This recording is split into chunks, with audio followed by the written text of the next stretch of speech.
সামনে রমাদান মাস।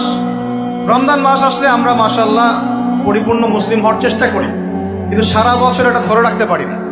রমজান মাসে যে নামাজ পড়ে না সেও মসজিদে যায়। দেখা যায় যে জুমার নামাজও পড়ে না, ও তারাবির নামাজ পড়তে যায়, যায় কি না? ওই দিন গিয়ে বলে এসি দেন, ইমাম সাহেব এসি অন করেন, তাই না? সারা বছর তো আসে নাই। ওই দিন গিয়ে ইমাম সাহেব এসি বন্ধ কেন, এই মুয়াজ্জিন সাহেব ফ্যান দেন। তখন ওখানে গিয়ে মানে কি বলবো,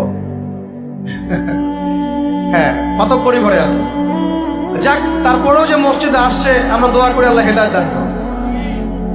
আমরা তো কাউকে পিছনে ফিরাই দিব না, দিব? এখন রমজান মাস আসলে আমরা মাশাআল্লাহ রোজা রাখি, মানুষকে ইফতার করাই, দান সদকা করি, আমরা যাকাত দেই, তারাবি পড়ি, কোরআন তেলাওয়াত করি, আমরা মাশাআল্লাহ অনেক আমল করি। এই আমলগুলো কি একবারে ধাপাস করে ধরে ফেলা সম্ভব না? একটা আস্তে আস্তে ট্রেনিং প্রসেস লাগে। একটা ফ্যান চালু করলে ফ্যানটা কি শুরুতেই ধাপাস করে ঘুরতে শুরু করবে, নাকি আস্তে স্লোলি সে মোমেন্টাম ধরবে? কোনটা?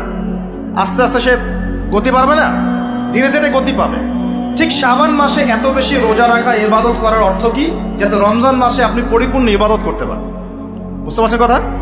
রমজানে গিয়ে তো শুরুতেই সব ইবাদত ধরে ফেলা সম্ভব হবে না। মনে করেন আগামীকাল পহেলা রমজান, আজকে থেকে আপনি সব ইবাদত একসাথে করতে পারবেন? তখন গিয়ে আপনি বেগ পেতে হবে। কিন্তু একটা মাস আগে থেকে যদি ট্রেনিং নেন, ইনশাআল্লাহ রমজান মাসে ইজি হয়ে যাবে।